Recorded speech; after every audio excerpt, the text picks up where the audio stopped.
Our guest is known for transforming the world of fine jewelry in the Philippines and is celebrated for her rare, exquisite pieces that seamlessly blend heritage craftsmanship with modern innovation.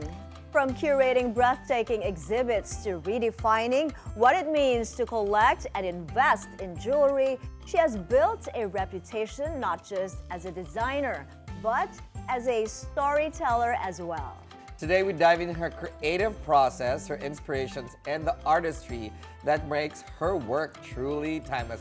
Welcome, the Nicole Whisenhunt. Hi, Nicole. Thank you so much for Free being here. Thank you for Yes. coming. Thanks for having me. I No, love we're your excited. bling bling. I love what you're wearing, and I Right? love what I we're can't- wearing I can't as take my well. eyes off Look. of your jewelry. Thanks for being my model today. Of course. What and models? 32. We're keeping it. Look at my bling. Thank I you mean, so it's much, just Nicole. wow. So I'm cool. obsessed. You have to zoom in You on gotta that. Yeah, can we zoom zoom in in? this major piece right there. Look at the Can you detail. see? Very Wow. major. It's beautiful. Wait, tell us Swifties, about this look at piece this. first. Tell us about the ring. Ferdy's wearing a pear-shaped old cut diamond with cut rubies around it. It's I think around like 1930s. I love vintage. A later deco It's piece. beautiful. I like this better than Tay Tay's ring, TBA. Tay-Tay, you got competition. Hold on, look at that shine though. Look at it on cam. It looks so gorgeous. But look at your watch. Oh, but hold on, let me zoom in on this too. Hold on. Look at this, guys. Freddie's not the only one. Look at that bling bling. And the watch is. So Monique is wearing a 1970s Piaget with a jade face, diamonds around it, and a matte gold 18K bracelet. I'm obsessed. Look at We're that. seeing a lot of vintage pieces or designs Yes. coming out these days. What can you say about the appreciation, especially from the younger generation that's going for vintage pieces? Like Taylor Swift, she opted for a design that's vintage Yeah. inspired, Yeah. right? Beautiful. Yeah. I noticed also that vintage has been trending maybe the past decade. But the past few years, like it's just growing further and further, especially in the Philippines. But globally, it's a big thing. And I don't see it as a trend, but I actually think it's forever there. I mean, these are Because it's these pieces, timeless. yeah, and these pieces have survived decades. Right. So I mean, the fact that people appreciate it, they never decided to melt it, or they understand the value of its timelessness. It's The history. Yes, And they look brand new, So, honestly. Nicole and I, off camera, you ladies are doing your makeup. Of course, I love jewelry. I mean, it's not a secret.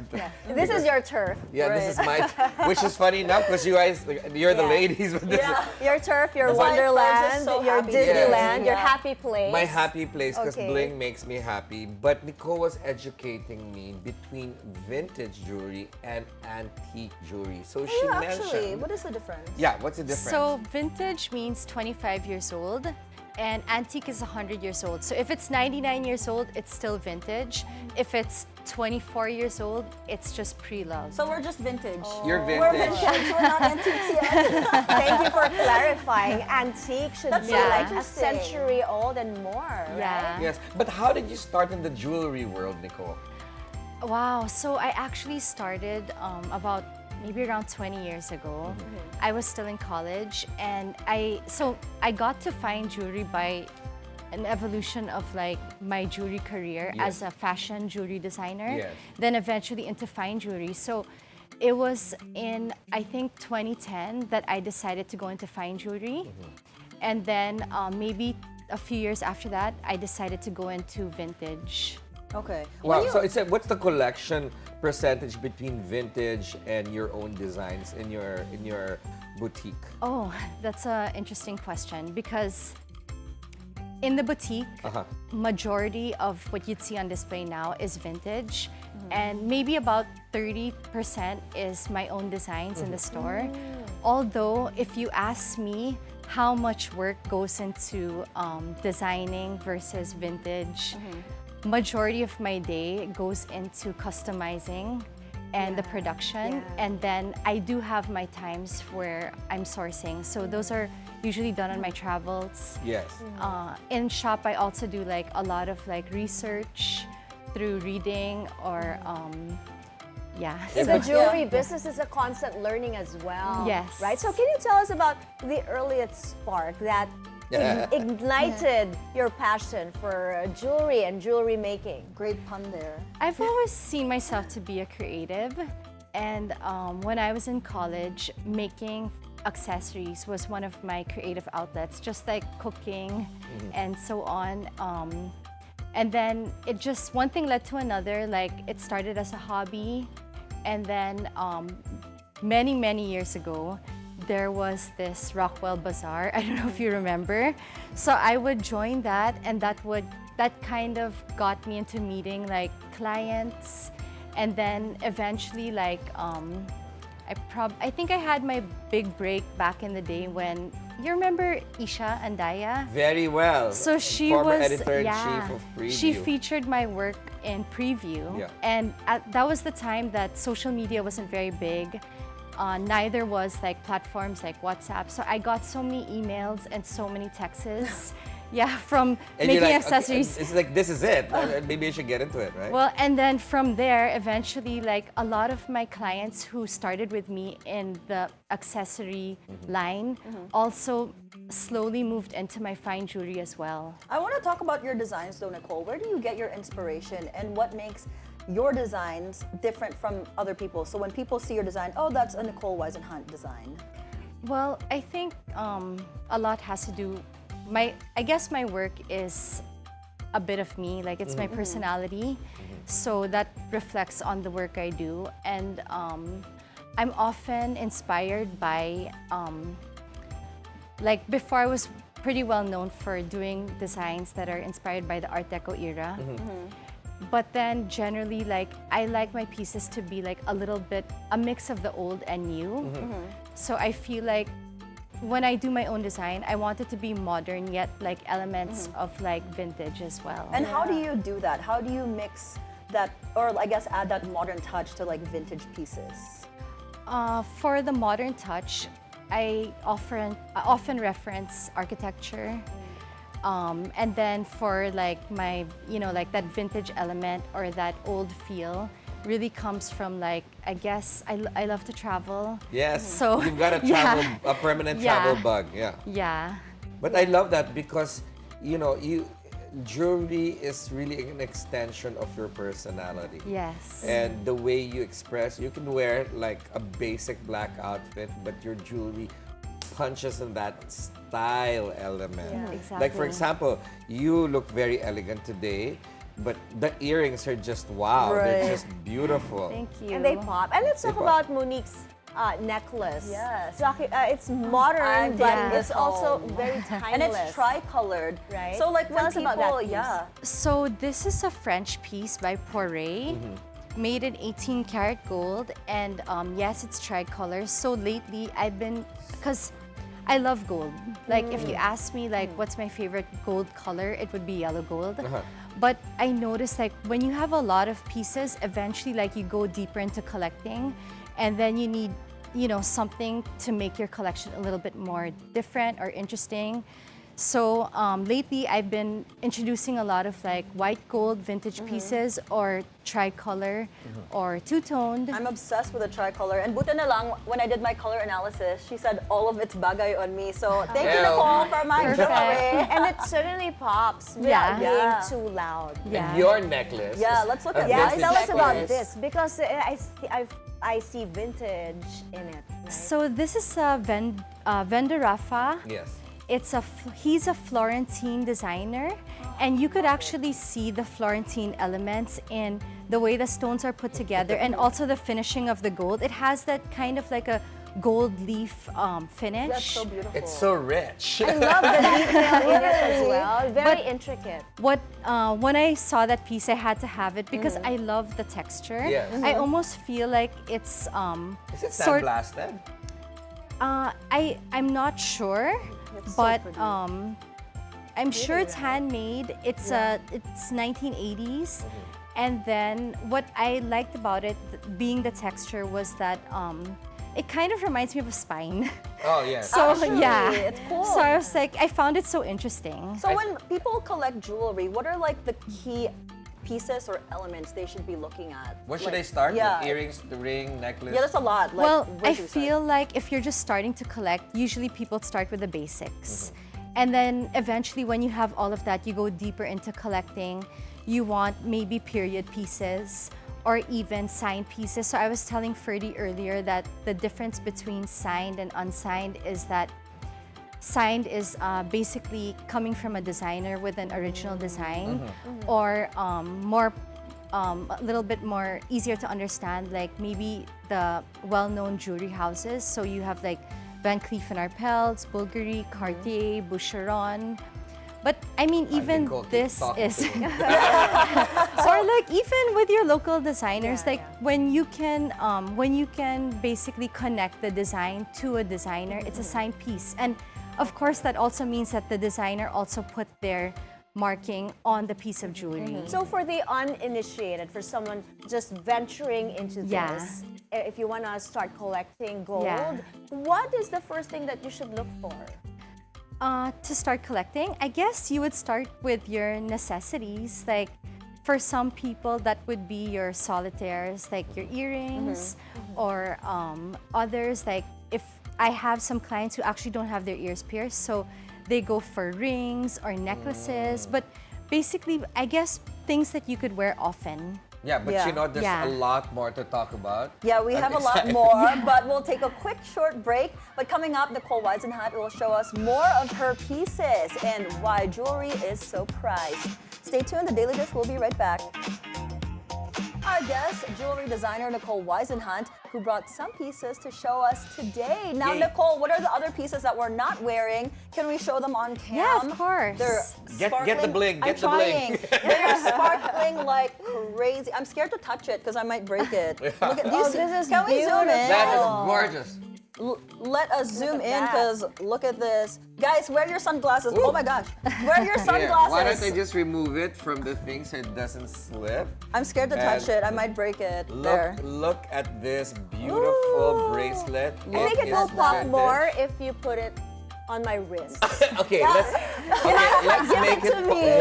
You're Yeah, so it does, right, right? Mike. Now, Nicole, Because tell us against the about this black. piece. So this It is pops against the black. this is an original Art Deco bracelet, gorgeous. It's gorgeous. made of platinum and diamonds. Oh my, I and need my sunglasses. It's too bright.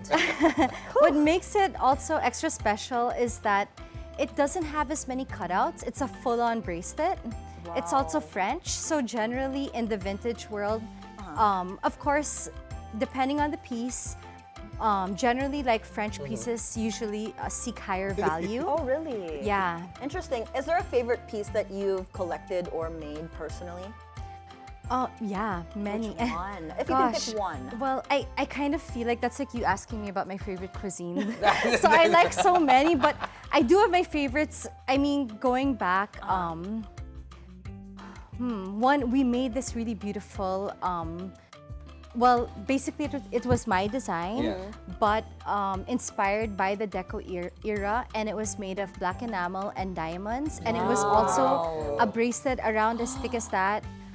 Also, need not too that. many cutouts because I kind of like it full. Although there are beautiful Art Deco bracelets with the cutouts as And you well. mentioned black. It really pops. Right. Yeah, against so black. I You're think totally the, feeling it, Mike. I know, she You loves love it. Owning the it. black I'm gonna wear it. the black kind of made it feel a little bit more modern. Yeah. So like Right. again, I go try and like modernize like old looks. But then for the vintage pieces, wow, there's so many. I love vintage Yeah. pieces, I know. but you know what, Nicole? We're also discussing, in the Renaissance, in the antique pieces were Yeah. mostly colored gems. Yes. I mean, diamonds were there definitely, but colored gems were more popular, and it's coming back Yeah. in vogue. So, what's going on there? Why are colored gems being celebrated again? I feel that colored gems are really on a high right now, even colored diamonds, mainly because of this whole this whole issue now going on between like natural and lab-grown diamonds, where a lot of people aren't really sure where it's going in the future. But personally, I feel that because diamonds have been around for centuries, I mean, like, I don't think that they'll ever be like completely eradicated. I Right. mean, they're forever gonna hold value, but I guess it's more of a matter of would the value go up as much as it did, you know, in the past decades, Well, speaking of- considering that there's lab grown now. Yeah. Yeah. You already mentioned gemstones, and I want to know, especially for our viewers too, if they want to start like buying gemstones, are there like maybe your top 3 that holds Yeah. like the most value? Well, if you buy precious gemstones, they're just as much as buying like a diamond or sometimes even more. And your precious stones are emeralds, rubies, and sapphires. Ooh, my Talk to me. birthstone. Talk to me. Emerald, okay. Because like Noted. yeah, but you know what, Nicole, like Yeah. last year there was a humongous Indian wedding by the Ambanis. Yeah, yeah. And it actually pushed people to buy more Yeah. emeralds, more Yeah. you know, bigger pieces, estate. And I can see you got a sparkle in your eye because Yeah. is that a reason why people are more interested in gems like you mentioned, emeralds, sapphires, and Because of the rubies. Yeah. Ambanis. Well, I would think maybe they play an influence, like especially in this time. But I mean, they're forever. My gosh, the jewelry world is such a big industry, and like, I don't know. I mean, a lot of people love jewelry, so I don't think it's mainly driven just by the And also what Ambanis. comes to mind is Princess Diana's ring. Yes. Yeah. Remember yeah. that engagement ring? Yeah. And now it's being copied everywhere. Yeah. Yeah. I wonder what your engagement ring is going to be like. But Yeah, I'm also wondering, guys. Are you getting married soon?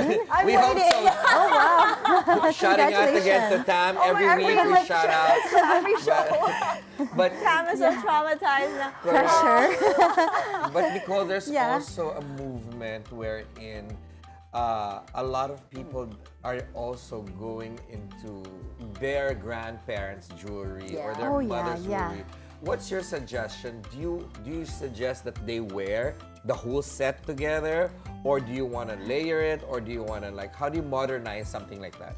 Okay, so first off, I often get clients who come to me with jewelry from their grandparents, parents, but basically pieces that they've inherited. And usually when I see it, I kind of like sometimes I mean, they usually come to me because they want to rework it. But in general, like I look at pieces and I say that, oh, you cannot rework this because there's design value to this piece. So usually we choose the pieces that are not design driven or also not signed. And then these are the pieces that we rework into something that they could use because it's a piece that they now have a connection with or they like. But anyway, so wait, sorry, you were saying again. No, but how do you put it together? Like because uso before, like Yes. earrings So the match the necklace, Yeah. match the You don't ring, look like match too the. old. Yeah. So I was saying to Ferdy that, you know, like there is a saying now that it's dated to be matchy-matchy. It adds like 20 years to your age. Oh, so never matchy guys. matchy. Whether you Right. inherited it from your Lola or your Lolo. So the key Yeah. there is to have, you know, put together a cohesive look, Yes. but not necessarily a matchy. You know, you don't want to be wearing matching ring, earrings, necklace, like and bracelet. gold on gold. But this is the exciting part, Yeah, you can Nicole. relax now a bit. Yeah. Wait, I need a pro tip first. Okay. Is it less is more or more is more? Oh my God. Well, I feel like nowadays we're back to like maximalism. So like there is a way to, You're so happy more now is because more like your could, more like, is more. I you know, know. there's so many ways of being a maximalist, but at the same time also having it like not too much. So a very good friend of mine who loves fashion and is always so well dressed, you know, Pam. Yes. She wears her jewelry so well, and she knows She really does. like, you know, how to wear beautiful stuff, but never making it. It's never over the top. It's never too much yet. It's not rude. They're beautiful pieces also. So they are more, but they're also like very like, you know, subdued or, you know, balanced. I love I it. hope I'm not guilty of that, like Yeah. putting on a lot. But I love how you edit as well because you have these blings, the big earrings, so you opted not to wear a necklace, right? Yes, yeah. I felt it would be too much if I had like, you know, if I'm already wearing really big earrings, which are statement. Yes. If I also had a necklace, maybe I'm trying to just balance out the Yes. outfit. All right, let's do a game, All right, we'll do a okay? Yeah. quick rapid fire game. So Yes. it's just a this or a that. Just answer it super quick. Yeah, so it's We'll gonna start with start from my, me, and then Yeah. Monique. So Alright, you mine- first. I don't know Okay, where me to first. start. Okay. All right, gold or platinum? Gold Go. Okay. Statement necklace or classic studs? statement. I knew it. Yeah. I knew your answer. I like unique pieces. All right, stack pieces or go minimalist. I like stacking also. Vintage or modern? Ooh, vintage and then modern, mix it together so it looks refreshing. Love it. Your go-to everyday piece. Oh, my gold jewelry, my Okay. chunky gold jewelry, the bold pieces. So, what was the first piece you ever designed? Wow. Are we talking about fine jewelry, or Yeah, are we or going back any. to like? Anything, whatever you ever The first thing you designed. designed. Well, wow, that's like 20 years ago. So, but there is one piece that's very special to me. I actually bought it back from one of my clients. Oh no, sorry, I didn't buy it back. I replaced it with something else, and then it's now framed, sitting in my shop. It's an embroidered necklace that I made back in like around 2008, 2009. Oh, Wow. Nicole, Yeah, what's 27. harder, sourcing gems or sketching designs? sourcing gems. Favorite gemstone. I'm between an emerald and a sapphire. It's a hard decision. No. Okay, so wait, the biggest splurge-worthy item: rings, necklaces, or bracelets? Biggest splurge. Splurge, was- yeah. Splurge-worthy.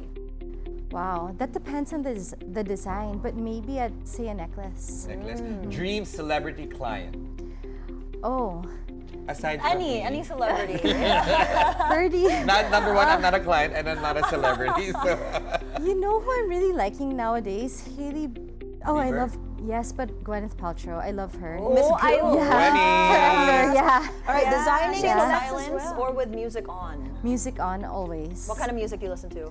Jazz. Oh, I love that. Or it depends on what I'm after. Like, there's certain music that also inspires me. But in general, like, I love jazz because it's calming and Yeah. can you imagine if she's designing with drum and bass?